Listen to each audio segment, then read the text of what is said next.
Tekan tombol subscribe dan tekan tombol lonceng untuk mendapatkan notifikasi video terbaru dari kami. Selamat mengikuti.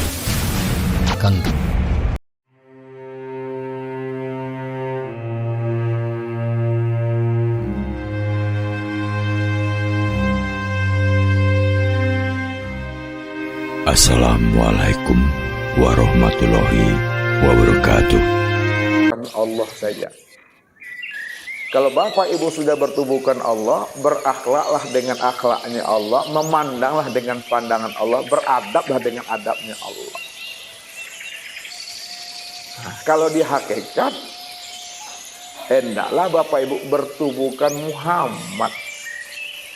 Muhammad yang zahir, Muhammad yang batin. Kalaulah yang zahir dan yang batin ini hakikatnya Muhammad, Muhammadlah sebutannya ini. Naik lagi ke atas, kalaulah Muhammad itu rahasia nyatanya Allah, itu tiada lain Allah, maka zahir dan batin itu adalah Allah yang berwujudkan Muhammad, yang berupa Adam, yang sudah sempurna wujudnya menjadi insan. Selesai.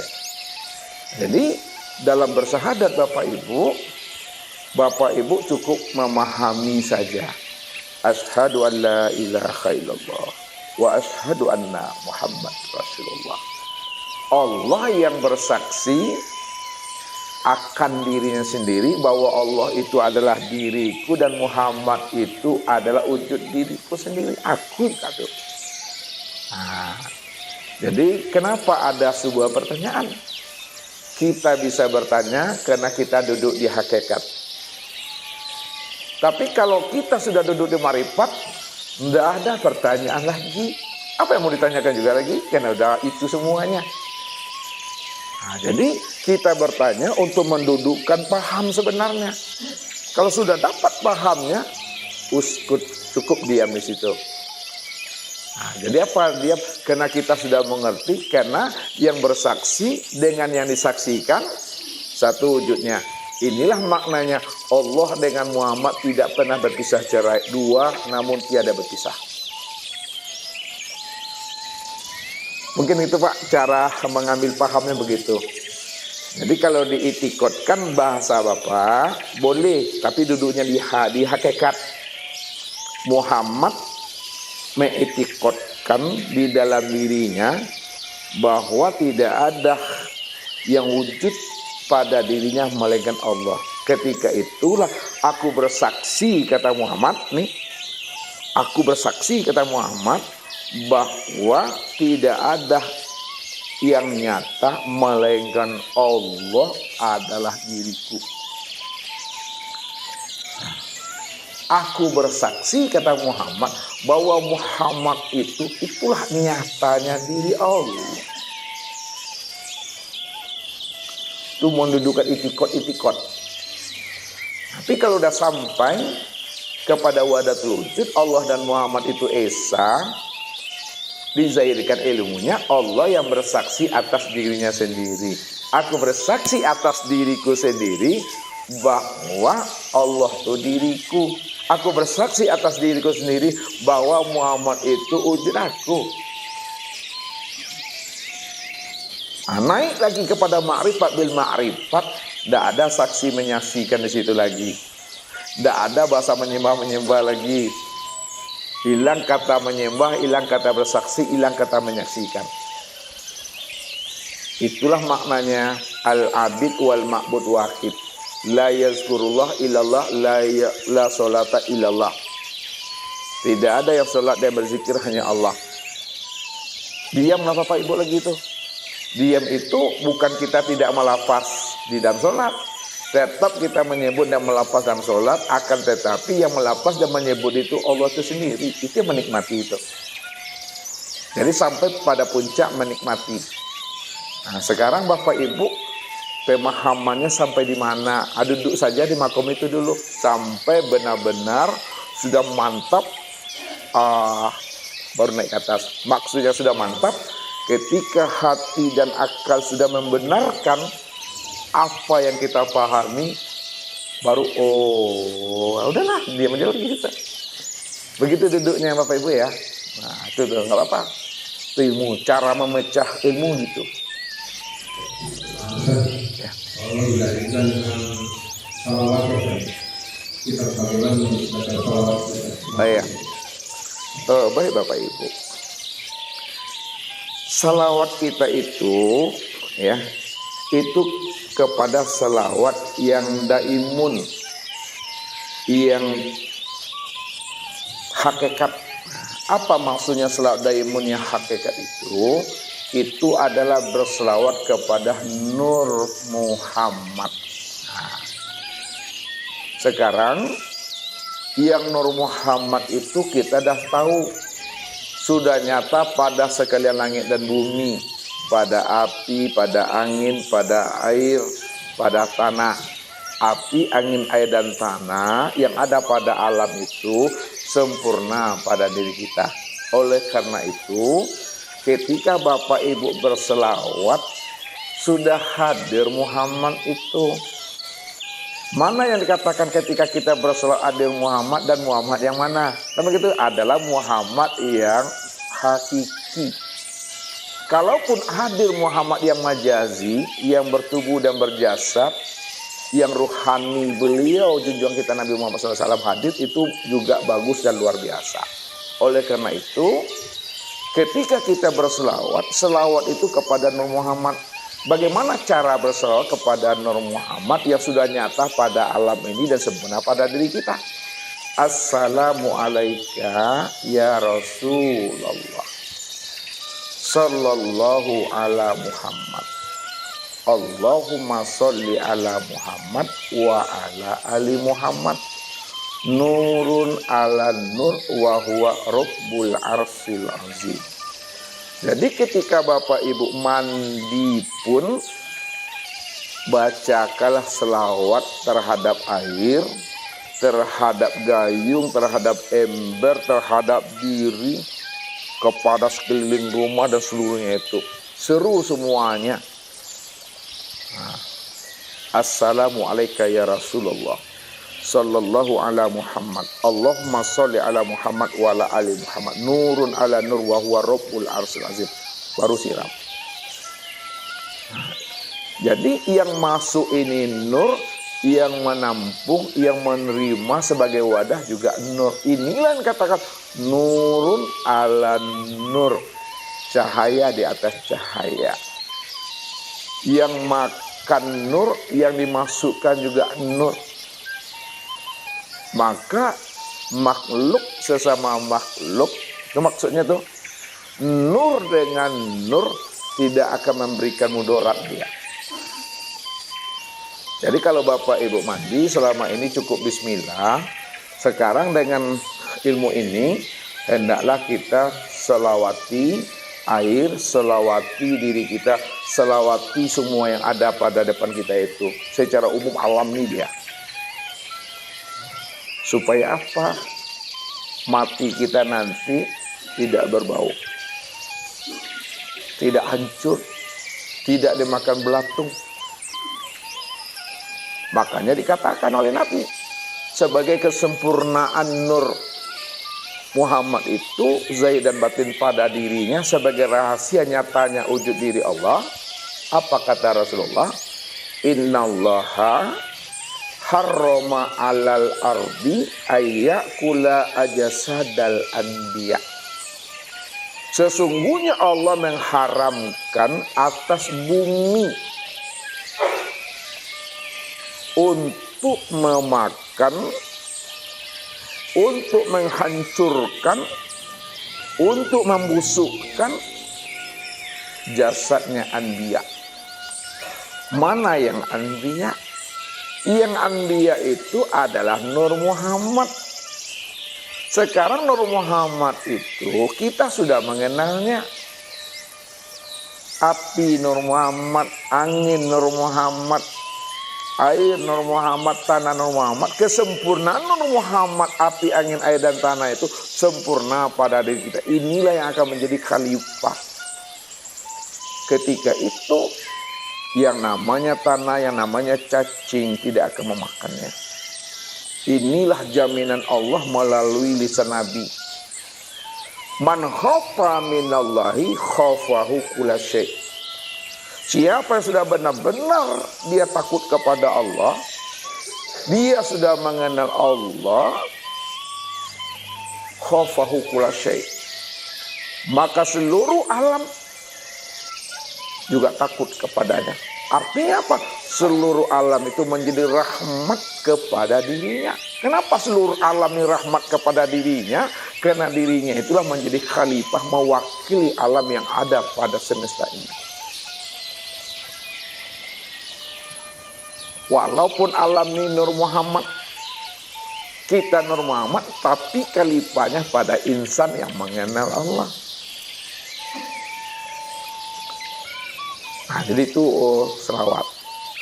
Yang kedua, ketika Bapak Ibu sudah berselawat kepada Nur Muhammad, itu hakikatnya dalam pemahamannya sudah sempurna pula sekaligus selawat kita kepada Rasulullah SAW. Kenapa? Sudah sempurna pula selawat kita kepada Rasulullah SAW, karena beliau itulah sebagai uswatun hasanah.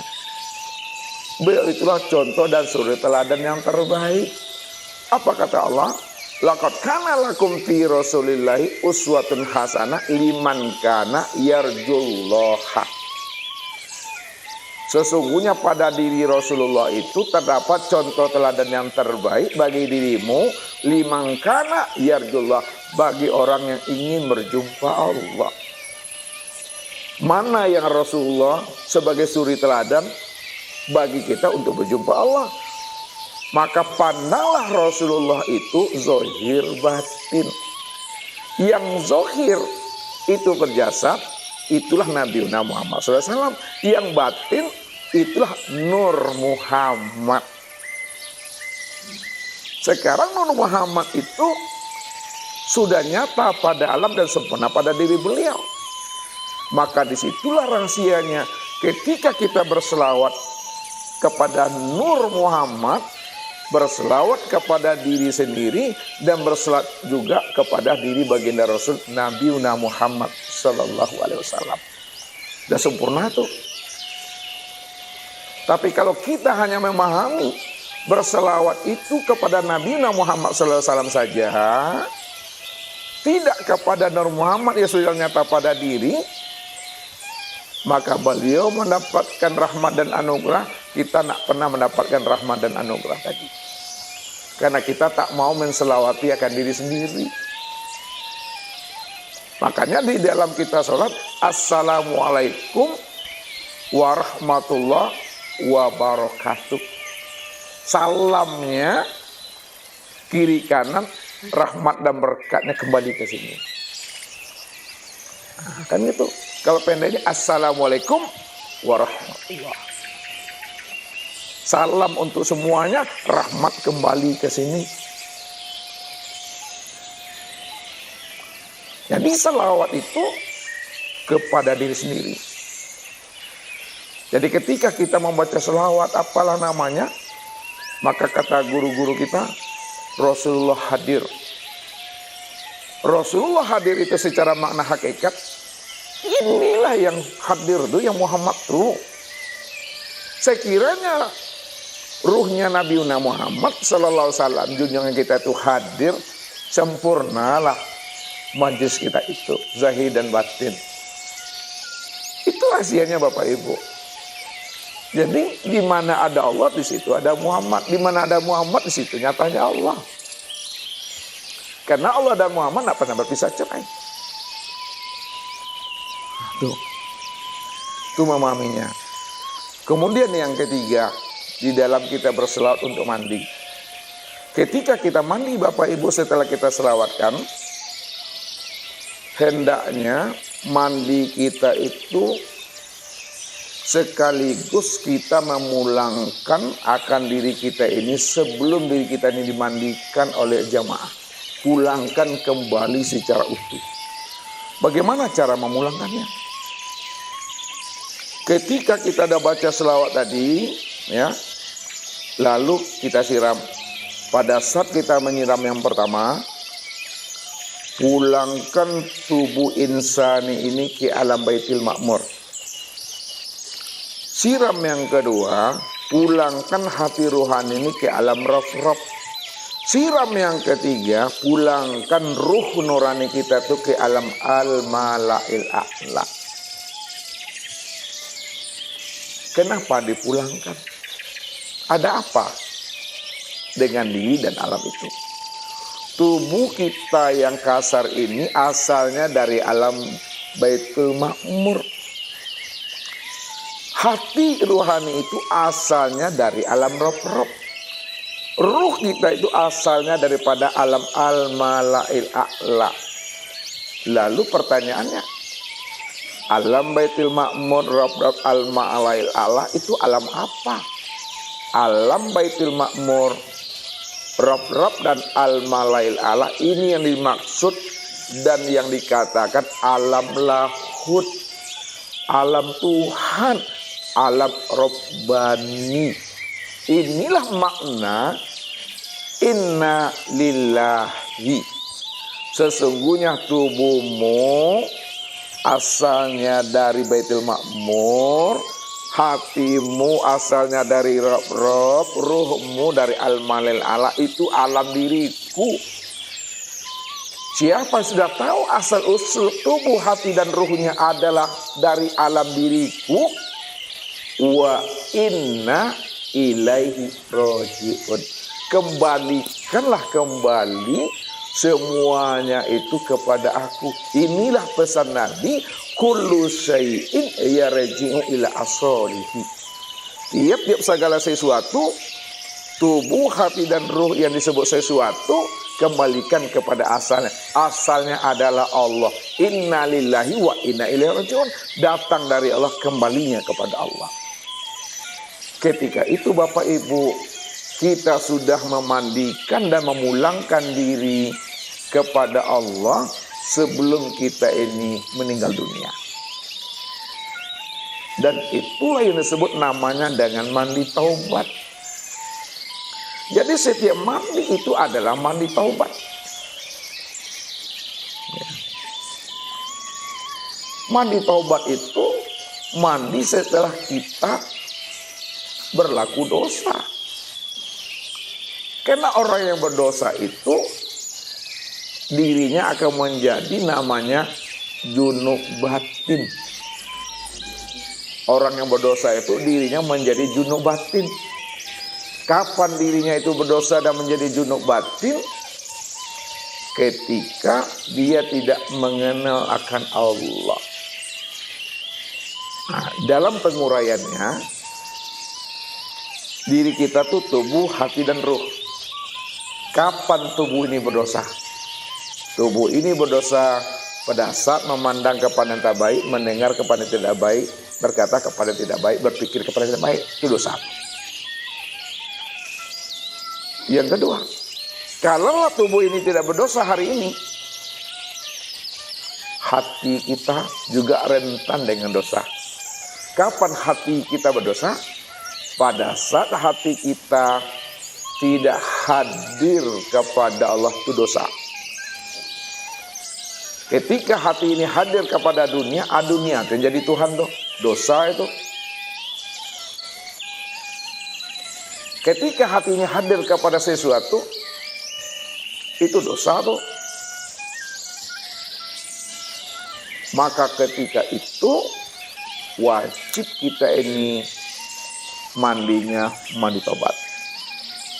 Yang ketiga, tubuh tidak berdosa, hati tidak berdosa. Tubuh ini patuh saja, hati ini hadir kepada Allah. Ingat Allah. Subhanallah, subhanallah. Kapan ruh itu berdosa? Ruh itu berdosa ketika dia masih memandang ada diri yang lain selain Allah. Ketika masih ada diri yang lain selain Allah yang terpandang pada dirinya dan di luar dirinya, situlah dosa itu. Makanya dikatakan wujuduka dzanbun, adanya wujud dirimu itu adalah dosa. Oleh karena itu Bapak Ibu, kesimpulannya, setiap kita mandi, maka hendaklah kita ini mandi junub, mandi hadas besar. Walaupun kita tidak junub secara zahir, tetapi junub secara batin mesti dipahami. Junub secara batin ketika masih terpandang sesuatu selain Allah, itu junub tuh. Junub secara batin ketika hati tidak hadir kepada Allah, itu junub tuh. Walaupun zahirnya tidak junub, tapi batinnya junub, maka ketika itu setiap kita mandi, usahakan mandinya mandi junub. Bukan junub secara syariat. Kalau junub syariat ya lakukan. Kalaupun tidak junub secara syariat, yang dikatakan junub tadi apa? Tidak memandang Allah, sudah junub tuh. Tidak hadir hati pada Allah, sudah junub tuh. Ampangkan waktu mandi itu. Itu disebut namanya mandi junub, mandi tobat. Itu maksudnya. Ya. Itu rahasianya Bapak Ibu. Maka ada sempurnalah mandi kita itu. Mandi tobat sudah, yang sebutnya mandi junub. Memulangkan diri sudah ketika mandi itu. Tinggal lagi bagaimana Bapak Ibu, orang yang mengaji tentu berbeda dengan orang tidak mengaji. Bapak Ibu ingin awet muda. Ketika kita awet muda Bapak Ibu, pandang pula lah hakikat air itu sebenarnya nur. Sedangkan hakikat air yang sebut nur itu, sifat air itu adalah mengikat. Unsur air mengikat. Makanya orang tua kita, nah, cuang atau kakeknya, kalau kamu cuci daging kambing ini, jangan lama-lama. Nanti Allah dia lihat dagingnya, keras dagingnya. Itu maksudnya ketika Bapak Ibu paham bahwa Nur Muhammad itu sudah nyata pada air dan air itu unsurnya mengikat, paham kita itu, maka dia akan memperbagus kulit, daging, urat dan tulang itu. Maka orang mengaji dengan tidak mengaji, andai kata umurnya 50 sama 50 akan berbeda, selisih kayaknya 5 tahun dan 6 tahun. Itu rahasianya untuk kita memahami ilmu itu, zahir dan batin Bapak Ibu. Tak perlu mandi di 7 pencuran, 7 muara namanya kalau Minang, 7 muaro. Ya, mandi kembang aja lah di rumah. Itulah mandi air nurani. Ya, air nurani itu air yang tidak turun dari langit, tidak mencurat dari bumi. Tidak berubah wujudnya, tidak berubah warnanya dan rasanya. Itulah air Nur Muhammad itu. Itulah air hakikat. Itu yang disebut namanya air keikhlasan, air kesabaran, air ketawakalan, air qanaah, air baharullah. Itu kesimpulannya. Air lautan Tuhan, air makrifat namanya, air nurani sebutannya. Itu hakikatnya Bapak Ibu. Insya Allah Bapak Ibu, lihatlah nanti kalau ada yang meninggal di antara kita ini, ya, nah, lihat dan saksikan itu. Berbau nak dia, bangkai nak dia. Karena ilmu ini betul-betul wujud, zahir dan nyata dia. Nah, kita mau yang di mana duduknya, kita mesti paham. Kalau makom kita duduk di syariat saja, tak mau kita memahami makna hakikat. Makanya ketika duduk di syariat, orang syariat itu kalau mati, matinya membangkai. Belum lagi ditanam 1 jam udah bau dia tuh. Airnya dimakan cacing belatung tuh, yang hancur nanti di tanah. Kenapa? Karena dia mengatakan inna khalaqnakum min turab. Manusia ini diciptakan daripada tanah. inna khalaqnakum min turab itu. Datang dari tanah, kembali kepada tanah. Padahal dia mengatakan inna lillahi wa inna ilaihi raji'un. Datang dari Allah, kembali kepada Allah. Nyatanya datangnya dari Allah, kembalinya ke tanah. Hancur atau tidak? Naik kita ke atas ke makam tarekat. Orang tarekat kalau mati, dia tidak membangkai, ya, tidak dimakan cacing tanah, tapi badannya itu menyusut dan mengering, tidak pula jadi jenglot. Mengering badannya, susut badannya, bukan jadi jenglot nih Bapak Ibu, ya, mengering. Kayak namanya ikan salai, tahu ikan salai? Ikan yang di laut itu diasinkan dia. Itu badannya mengering, tapi dia tidak bau dia. Nyusut. Itu duduk di tarekat tuh. Naik lagi di makom itu adalah dia hakikat. Duduk di hakikat adalah duduk di Nur Muhammad. Dia tidak dimakan cacing tanah, dia tidak menyusut